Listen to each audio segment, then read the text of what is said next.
Taiwan पर तकरार, जिस तरीके से चीन का रुख रहा, चीन लगातार ये कहता रहा कि ये हमारे आंतरिक मामलों में हस्तक्षेप है, अमेरिका हमें भड़काने का काम कर रहा है, लेकिन उसके बावजूद नैन्सी पेलोसी का सफल दौरा ताइवान में रहा। अब वो उड़ान भर चुकी हैं और दक्षिण कोरिया के लिए उनका विमान लगातार आगे बढ़ रहा है। दो बहुत खास मेहमान मेरे साथ जुड़े हुए हैं, मेजर जनरल रिटायर्ड संजय सोई जी रक्षा विशेषज्ञ हैं और स्कंद तायल जी पूर्व राजनयिक मेरे साथ जुड़े हुए हैं। स्कंद तायल जी, मैं आपसे समझना चाहूंगी कि अब देखिए नैन्सी पेलोसी तो वापस उड़ गई, लेकिन ताइवान जैसे कमजोर देश के लिए अब चीन किस तरीके की और मुसीबतें खड़ी कर सकता है? क्या संभावना, क्या आशंका आप देख रहे हैं? देखिए, दोनों तरफ से मैसेजिंग हो गया, नैन्सी पेलोसी की विजिट हो गई और ये जो थोड़ा घेराबंदी चाइना ने कहा है कि 4 दिन तक करेंगे, उसके बाद शायद वो पीछे हट जाएंगे। मामला यही खत्म कर देना चाहिए और ताइवान को भी आगे बढ़ाना नहीं चाहिए, क्योंकि देखिए चीन, हमें याद है कि सिविल वॉर के बाद 1950 में चीन ने कोरिया में इंटरवीन किया था और चीन कुछ भी नहीं था उस समय और अमेरिका बहुत पावरफुल था। पर अगर चीन को कहीं ना कहीं लगता है कि उसके वाइटल इंटरेस्ट इन्वॉल्व है, उसने वियतनाम पे भी हमला कर दिया था 1979 में, तो चीन को भड़काना नहीं चाहिए। चीन को देखिए, मैं समझता हूँ कि जैसा कि भारत ट्रीट करता है, भारत दूसरे देशों को चीन को रेस्पेक्टफुली ट्रीट करना चाहिए और चीन को भी सब देशों के साथ रेस्पेक्टफुली बात करनी चाहिए। ये नहीं कि केवल चीन की sovereignty, territorial integrity, one China policy तो दुनिया भर माने और चीन अरुणाचल प्रदेश को भी अपना कहे, लद्दाख को भी अपना कहे, हांगकांग भी अपना है, पूरा साउथ चाइना सी भी उनका है, ताइवान भी उनका है। तो ये अब दुनिया सोच रही है कि वन चाइना पॉलिसी अब क्वेश्चन हो रही है। हम तो बात कर रहे हैं थिंक टैंक्स में, जैसे कि सेकेंड वर्ल्ड वॉर के बाद इंडिया पाकिस्तान बन गया, उसके बाद नॉर्थ कोरिया साउथ कोरिया बन गया।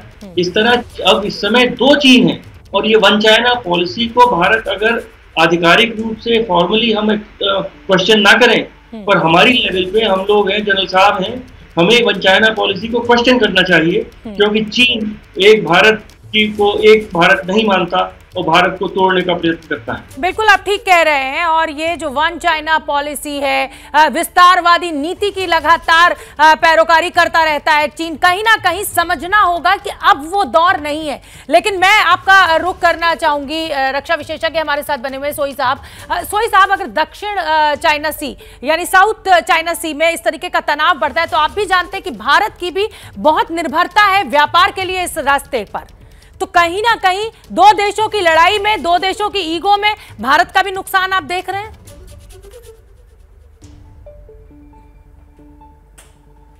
नहीं, बिल्कुल शोभना जी, बहुत अच्छा सवाल है ये।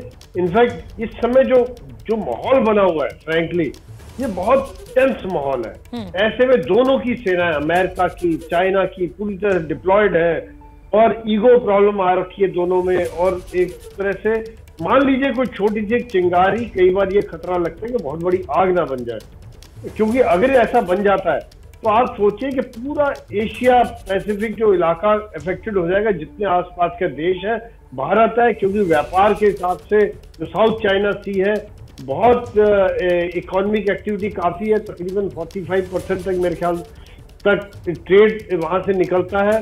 तो ये सब चीजें देखते हुए भारत और जो बाकी जितने देश हैं वो सब काफी अफेक्टेड होंगे, पूरी दुनिया अफेक्टेड हो जाएगी।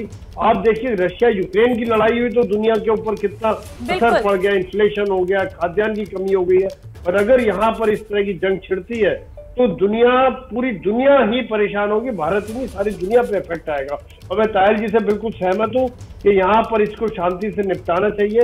हालांकि चीन का ये उद्देश्य है, लॉन्ग टर्म एम है कि ताइवान को उन्होंने अपने मिलाना है, लेकिन वो लंबे समय में कब करें, 10 साल करें, वेट करेंगे, अमेरिका कब वहां से हटता है, कब उनकी ताकत और बढ़ती है, कुछ ही चीज इंतजार करेंगे। लेकिन अभी फिलहाल इस चीज का समय नहीं है, दोनों देशों को शांति से करके डिसएंगेज हो जाना चाहिए। बिल्कुल, आप स्कंद तायल जी भी यही कह रहे थे, मैं भी इसी बात से सहमत हूं और आप भी। लेकिन स्कंद तायल जी, जो चाइना का रुख है, आप देखिए कि इतने बड़ी दुनिया में रशिया जरूर उसका फिलहाल की परिस्थिति में मित्र नजर आ रहा है, अदरवाइज चाइना का साथ देते हुए बहुत कम देश दिखाई देते हैं।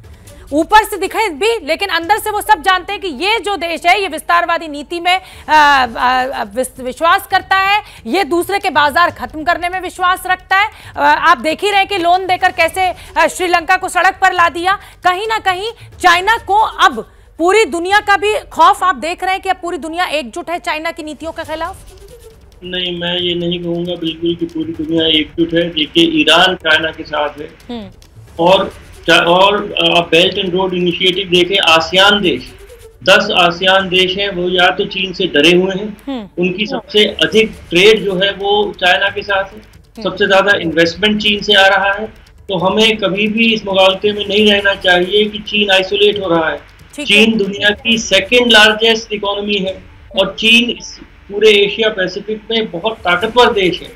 पर चीन की जो विस्तारवादी नीति है उसके खिलाफ छोटे वो देश हो, बड़े देश हो, वो पुशबैक कर रहे हैं। बिल्कुल ठीक कह रहे हैं आप दोनों ही मेहमानों को बहुत बहुत धन्यवाद। मैं क्षमा चाहती हूँ तायल जी, मेरे पास इतना ही वक्त है। प्रणय उपाध्याय, आपका भी बहुत बहुत धन्यवाद। लाइव ट्रैकर के जरिए समझाया आपने कि ये विमान नैन्सी पॉलिसी का कहां पहुंच चुका है और मातृभूमि में। फिलहाल मुझे दीजिए इजाजत। ये हैं शर्मा जी, जो रात का खाना और देश दुनिया की सुर्खियां दोनों लेते हैं सुमित अवस्थी के साथ। अब ये हैं इनके पड़ोसी बैनर्जी साहब। मिष्टी दोई खाते खाते पूरा बंगाल जान लेते हैं सुमन दे के साथ। इनकी तरह आप भी देखें अपने फेवरेट न्यूज एंकर को एक ही ऐप पर और डाउनलोड कीजिए एबीपी लाइव ऐप अपने स्मार्ट टीवी पर।